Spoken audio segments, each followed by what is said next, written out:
Buenas tardes. En esta sección de conversaciones en la biblioteca, que en esta edición virtual tiene la forma de conferencias por YouTube, invitamos a especialistas de trayectoria internacional para iluminarnos sobre los temas propuestos en esta edición, en este caso las cartas y los diarios personales. Amaranth Borsuk es poeta, artista de libros y profesora adjunta en la Escuela de Artes Interdisciplinarias y Ciencia de la Universidad de Washington, Bootle, donde también codirige la maestría de escritura creativa y poética. Su último libro, The Book, fue publicado en 2018 por MIT, publicado este año en español por ediciones Ampersand con el título El libro expandido, variaciones, materialidad y experimentos. En este libro, Amaranth Borsuk propone distintas categorías para pensar el objeto libro. El libro como objeto, como contenido, como idea y como interfaz. También intenta recuperar los distintos dispositivos que pueden ser los antecedentes del formato libro tal como lo concebimos hoy en día, así como cierto relevamiento de distintas experiencias de escritura y registro, incluyendo experiencias artísticas latinoamericanas, como la de la artista conceptual chilena Cecilia Vicuña en torno al quipu, y los bookworks de Ulysses Carrion, entre muchos otros ejemplos. En el marco de la Fiesta de la Lectura, un encuentro estacional programado por el Museo de Arte Latinoamericano de Buenos Aires, Amaranth Borsuk dictará la conferencia que lleva el nombre Materialidades híbridas del libro. Los dejamos con ella, les agradecemos muchísimo su presencia.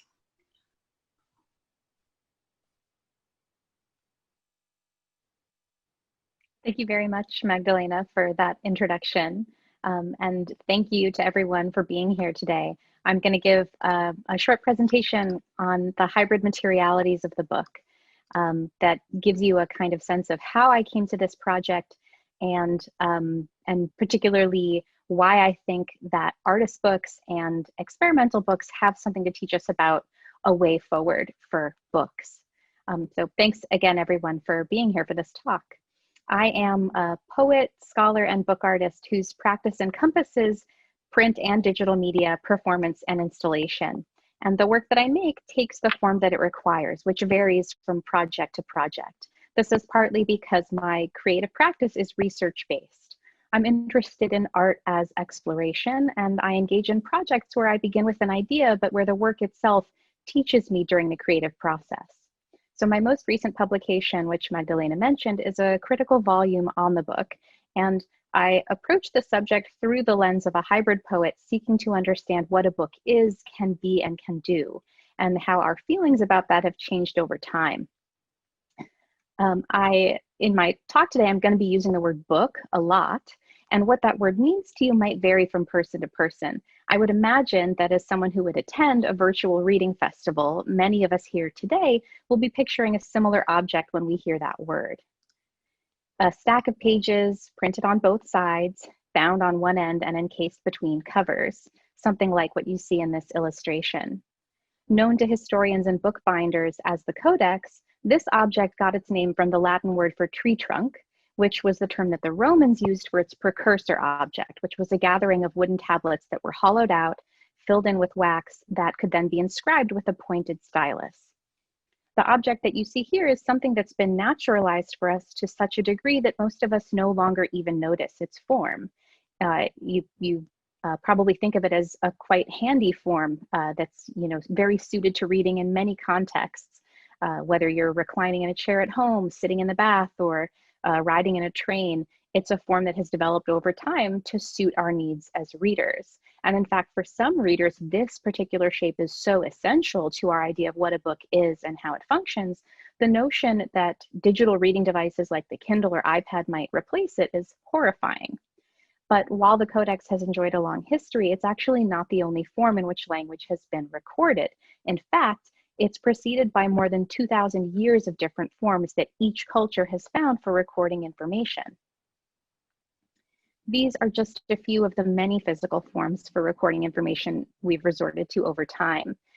From the Sumerian clay bula you see in the upper left corner of your screen, which was a kind of clay envelope into whose exterior tokens representing artifacts would be impressed, and then encased, those tokens would be encased within that envelope, creating a kind of receipt, so to speak, for artifacts being exchanged.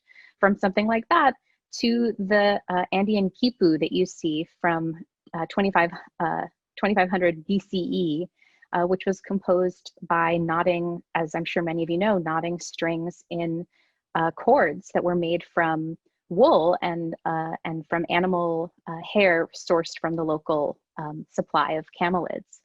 So in every case, for all of the different book forms you see here, the book changes shape with the materials that were available to the individuals who needed to record information, and with the needs of writers and readers, and also the political and social climate in which the book arises. So my own definition of the book is broad enough to include all of these other forms, even though they don't look anything, at least most of them don't look much like the codex, because I think that they have something to teach us about what is essential about what a book is and does.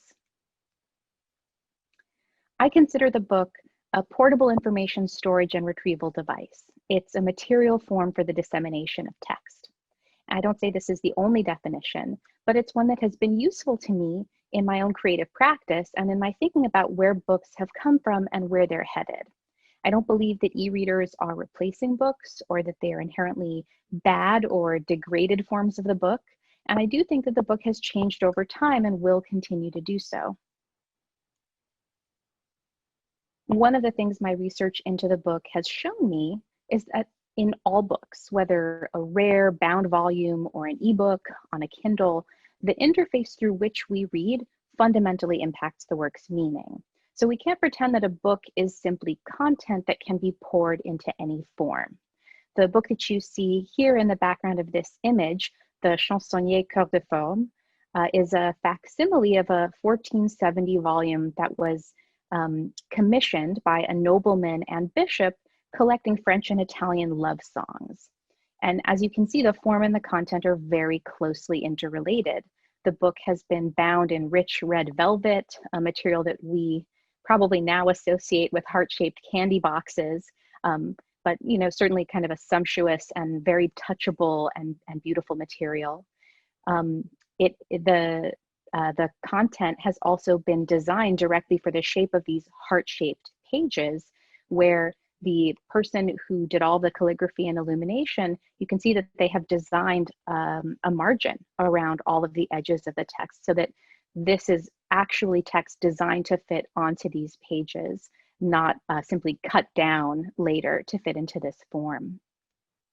And if you imagine when this book is closed, the reader is holding one heart in their hands.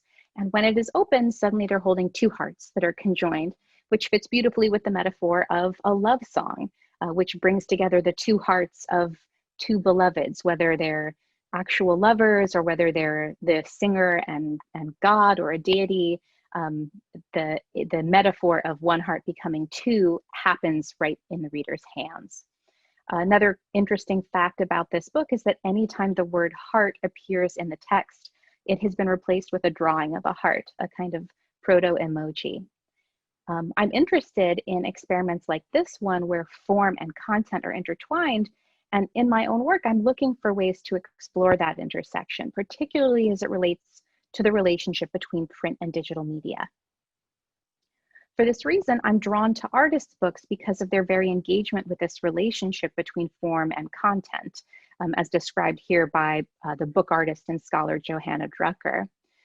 In the book you see in the background by Alison Knowles from 1967, Knowles's big book is an artist's book that readers have to navigate by climbing, crawling, and moving through its pages. The reader here becomes the text because the book's meaning arises from our actual physical traversal of it. The book is 8 feet tall. It consists of 8 leaves that are bound along a central hinge. And Knowles constructed this on the first floor of the brownstone in New York that she shared with her husband and also the publisher Dick Higgins. And you'll probably notice right above the apostrophe after the word artist, there's an image of a nude male figure bending forward. That's an extract from a photo study, a motion study by Edward Muybridge, who was one of the pioneers of motion picture by taking a series of static images of the body in motion in order to sort of break down the image that facilitated the development of cinema. So you can see that she's already playing with the idea of the movement of the body through space. And as we move our bodies through the space of her book, we encounter a series of rooms. There's a library between two of these pages, a gallery with artwork by Knowles's friends and fellow artists. There's even a kitchen where you can fix yourself a meal, and a bathroom with a composting toilet. And by expanding the book to this scale, a scale so massive that to go through parts of these pages, you actually have to climb a ladder, as you can see Knowles herself doing here. Knowles makes us see the book's body in relationship to our own. This isn't the kind of book you can sit still and scan with your eyes. Reading actually becomes a bodily act. And that's why the reader becomes part of the text. No two readers are going to have the same experience of this book. It will depend on their physical embodiment, their mobility, how they're feeling that day. And as we move through this book, one opening at a time, we are becoming part of the text. In my own practice, when I make a book, I try to consider the way form and content are in dialogue and see what that conversation can teach me. In 2012, Brad Bouse and I collaborated on Between Page and Screen, which you see here. This is a book of poems that contains no text, only black and white geometric shapes like that one on the cover, and the instructions to find the words visit betweenpageandscreen.com. At the website, the reader follows the instructions to show the book to their webcam, and that's when the poems appear, a series of love letters between two characters, P and S, who are pushing at the boundaries of their relationship. The poems explore the etymologies of the words page and screen and use them to try to understand how we might envision a place for both modalities rather than having to choose between them. This book uses marker-based augmented reality, which essentially maps the animations that you can see on your computer screen to the 3 dimensions of the page's surface, like a digital pop-up book.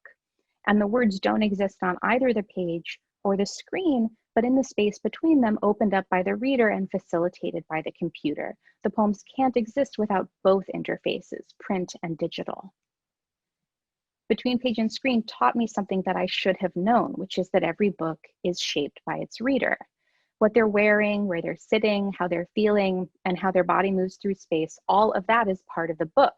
But because we turned on the camera, now you have to see and confront it as a reader.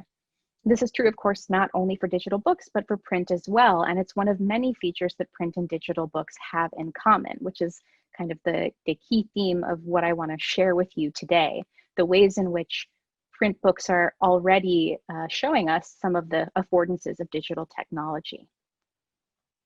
I've continued to explore the intersection between print and digital reading in a number of projects.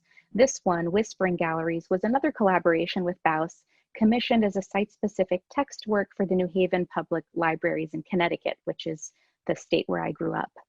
It uses the metaphor of the architectural whispering gallery, which allows people who are on opposite sides of a room to whisper to one another, but hear one another's voices clearly thanks to the domed shape of the roof above them. The dome, in the case of this installation, is an infrared dome that gets projected above the Leap Motion controller, which you see on the pedestals at the right.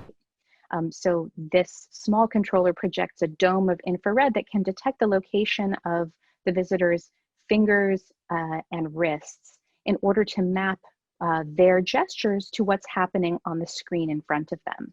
When visitors moved their hands through this dome, their gestures would sweep the dust from a text on screen, revealing poems hidden within it. And that's in those images you see on the left. The top image reveals the text from the diary of an anonymous shopkeeper who lived and worked in the area in 1858. His daily life was measured out by hand, whether at work or at rest.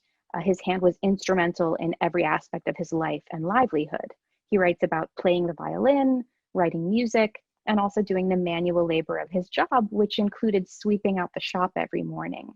So the poems, which are generated when the reader sweeps their hand over the sensor, bring out the hand as a character, inviting readers to see their own hands in a lineage with this unknown ancestor. More recently, I collaborated with Kate Durbin and Ian Hatcher on Abra, which also explores the role of the hand in the reading interface. We received a grant from the Center for Book and Paper Arts at Columbia College Chicago to create what they call an expanded artist's book, a book that has a born digital component.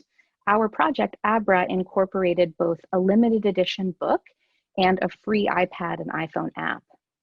So Abra is a book of mutating poems whose post-human speaker pushes against the boundaries of the authors and the page. Our goal with the artist book was to make the page and the iPad into a continuous touch screen interface, reminding readers of the book's body and their own.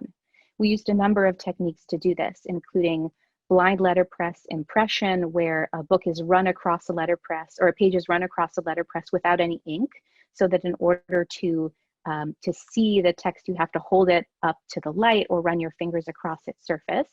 There's also heat-sensitive ink that disappears with your touch or your breath, and laser cut openings that invite the reader to touch the page and to see from one page to the page below. As they leaf through the book, those laser cut openings coalesce into a hole at the book's center, which reveals the same text that's in the book, but changing and mutating on its own, which they can glimpse on an iPad that has the app, which has been inserted into the back of the book. In the app, the text invites further interaction. Words change when you touch them. You can add new text, erase, prune, or otherwise alter the text to make it your own. With this project, we really wanted to celebrate the fact that all texts belong to the reader by making that possibility palpable. And this is a short GIF animation to show you what it's like to page through the book and encounter the text. And we created this project knowing that many, really in fact, most readers would only ever encounter the free app version of Abra and not the limited edition artist's book. And to kind of play with that tension between accessible and inaccessible text, whereas we might think of the physical book as the more archival and stable artifact, which indeed it is. That physical artist's book, which is in several libraries and collections, will be something readers can consult, in a decade, whereas the app is going to continue breaking every time Apple updates its operating system, continue to have to be updated until Ian Hatcher no longer has the capacity to do that, and then the app will no longer be accessible. What I love about working in books, and the reason that I think artist books are such an important object of study for anyone who wants to understand and appreciate what a book is and can do, is that because they always in some way interrogate their material form, they make embodiment central to the reading experience, reminding us of the body of the book and of the reader and of the performative moment where the two meet. They remind us that a book is and has always been an interactive medium. For the rest of my talk, I want to share with you a few of the features that physical books have in common with digital ones, using artist books as my primary examples of experiments in book form that might provide a window into the books to come. Many of you will be familiar with Ulysses Carrion, mentioned in the introduction, a brilliant Mexican author and innovator of artist books and artist publishing. The quote you see here is from Carrion's manifesto, The New Art of Making Books, published in 1975, which, as you may know, was published in Octavio Paz's literary journal Plural, and was really aimed at a literary audience of other writers. When Carrion says, a book is a sequence of spaces, each of these spaces is perceived at a different moment. A book is also a sequence of moments. A book is not a case of words, nor a bag of words, nor a bearer of words. He's trying to shake up the literary establishment for whom he felt the book had become such a solidified and commodified object, it was now boring, with all of the pages looking the same, these typeset blocks of text with very little alteration or variation. He wanted to see experimentation with book form and using the book to create a whole new and separate world from the kind of world that gets created simply by narrative itself. I think there's something cheeky that he's doing here, since of course he was at this point already a successful fiction writer in Mexico City and had won prizes for his short stories and 2 collections. But this is a really instrumental concept to think about the physical book as offering us a sequence of spaces that we can move through. Much like Alison Noll's giant artist book, it can create a kind of virtual reality, which is something we think about as a digital affordance. Here's an example of an artist book that creates a kind of virtual reality. It is bound in a form known as the Peep Show or tunnel book. And it's known as a tunnel book particularly because this version was, the one that you see here, was created as a memento for the digging of a tunnel under the Thames River in 1851. It's a binding form that book artists continue to play with to this day, and one that originates in the Italian Renaissance. The Peep Show was a box in which a perspective scene was created by displaying a series of two-dimensional cutout scenes. And when you looked at them through just the right point of view, they created a feeling of depth that was both theatrical and in a way cinematic. They're like little stage sets. And the originals from the Renaissance showed things like scenes from the Bible, history, and mythology. In a way, it's a kind of stage set that is built for one. And you have to see it through that opening in the front, much as you do with a virtual reality headset. It's an immersive virtual experience for one viewer at a time, and a kind of theatrical performance. I particularly appreciate the way that the tunnel book intersects that digital and print technology. As something that that has this capacity to show movement across space, the book also has the capacity to be cinematic. One of the earliest forms of cinema was actually the kineograph or flip book, which was patented in 1868 by John Barnes Linnet. The artist's book that you see here by Michael Snow from 1975 is called Cover to Cover, and it really plays with the way in which the book itself, because of the sequentiality of the two-page opening that you see every time you turn a page, has the capacity for animation that plays with surface and depth. So as you are paging through this book, which consists of a series of still photographs of the artist going about his day, you as a viewer are encouraged to see movement where of course there is none. The artist goes to a gallery, the artist puts a record on the turntable, the artist feeds paper into a typewriter. Anytime you see a hand on these pages, that hand is a two-dimensional photographic representation of a hand playing with turning the page. So it's a book that at the same time wants you to imagine the possibility of animation and depth, and also draw your attention to the fact, actually no, reader, you're looking at a series of static surfaces, so that you're always aware that the book is at the same time surface material and a depth material, static and in motion. In much the same way that cinema, of course, gives us the illusion of animation through the persistence of vision. Books have the capacity to be nonlinear and to be remixable. So while the example that we just looked at is one that really exploits the sequentiality of turning pages one at a time, it's also possible to read a book in a nonlinear way, which we all know from the various documents that we read or books that we read that are not meant to convey information in a linear fashion, things like an encyclopedia or phone book, which are meant to be able to consult in any order. But book artists and bookmakers have historically exploited the interactive capabilities of the book to create things like movable books and pop-up books. We see it the most in children's books, but this is a technology that actually dates back as early as 1476. And the example you see on the left here, which is a page from Regiomontanus's Calendrium, which was a book of tools for calculation and navigation, and in this case, astrological charts. The tool that has been created here is called a volvel, which is a series of nested discs that are all threaded along a single string, and they can be turned independently so that the dials can line up in order to access different calculations and alignments of the stars. this is only one particular way of doing interactivity in that book. In fact, there are other interesting movable parts. But what's fascinating to me about this particular example is that it's also one of our earliest printed books. So to think about that interactivity as being something that's built into the book's earliest stages is pretty fascinating.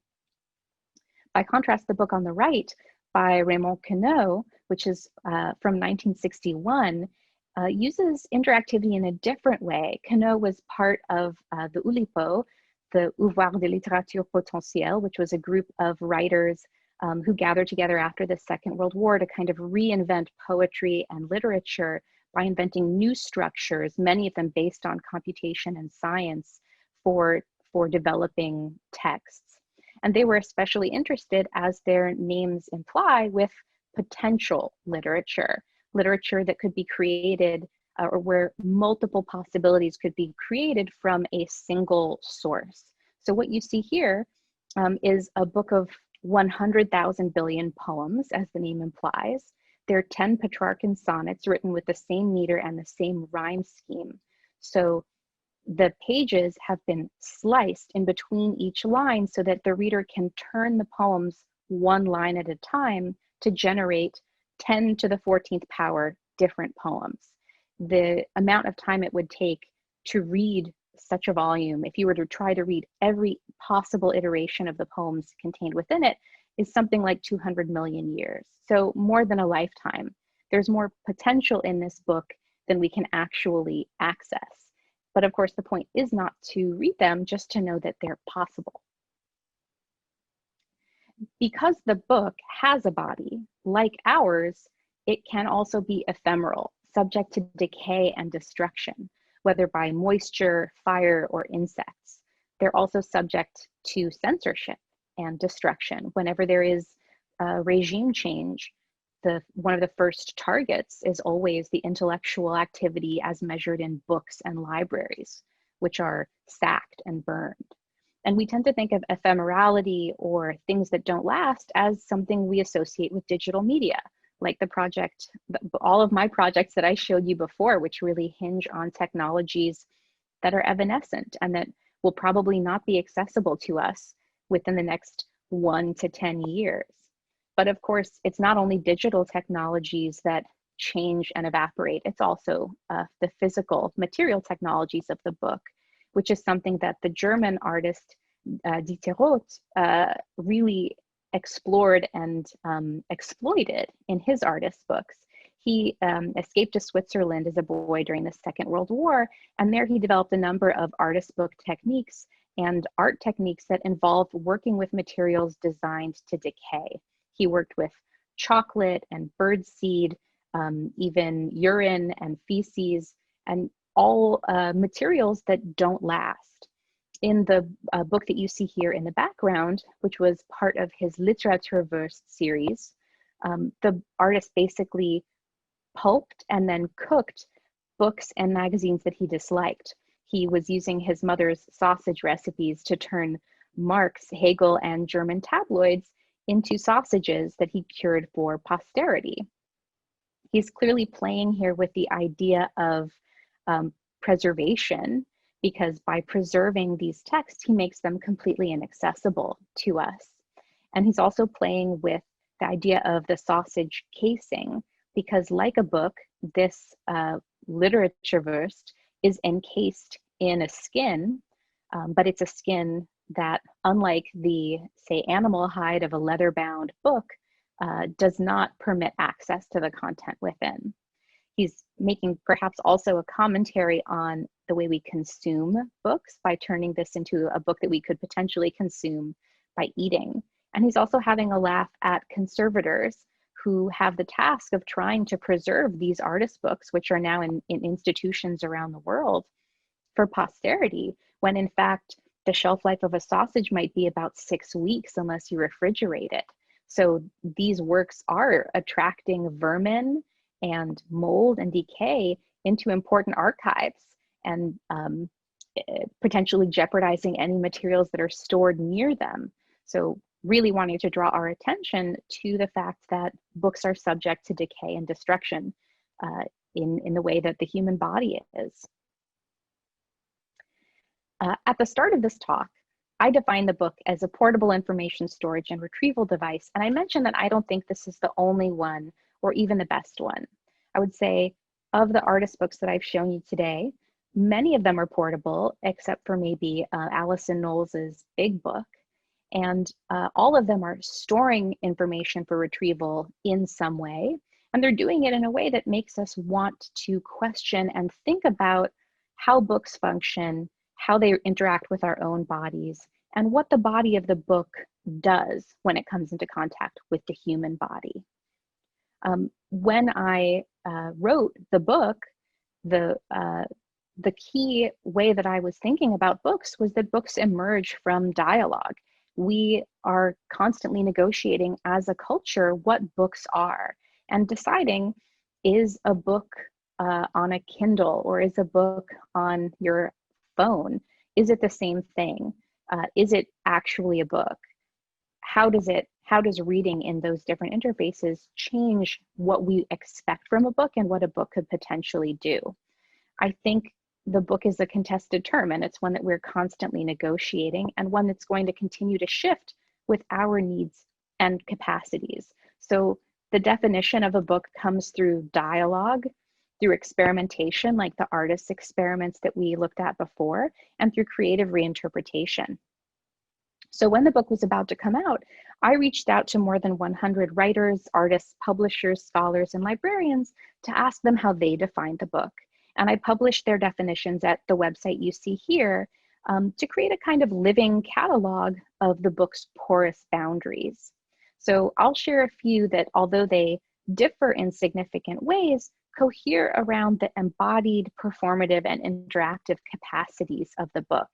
And I would like, because I think that the book is something that we're all constantly negotiating in a shared way, much as we would be potentially if we were all present at the museum today together in a physical space, trading copies of books, reading in one's presence, because the book is negotiated in this very public and shared way, I thought that it would be fitting to let the last words of this talk belong to the public.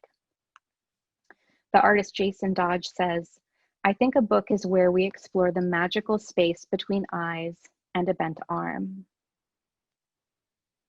The artist Ann Hamilton says, "A book is where the far away meets the near at hand, the tea cooling on the table, the hard seat of the chair, the horn sounding outside the window." Artist Indira Allegra says, "The book is a time travel device, allowing us to slip into the imagination of a future mind." And the book artist Travis Schaffer says, "The book is a dislocation device." Book artist and curator Sarah Bodman says, "A book is a magic portal." I do think that the book is changing, but I think it also always has been. And I hope that everyone present here today will come up with their own definition. Thank you very much for your time.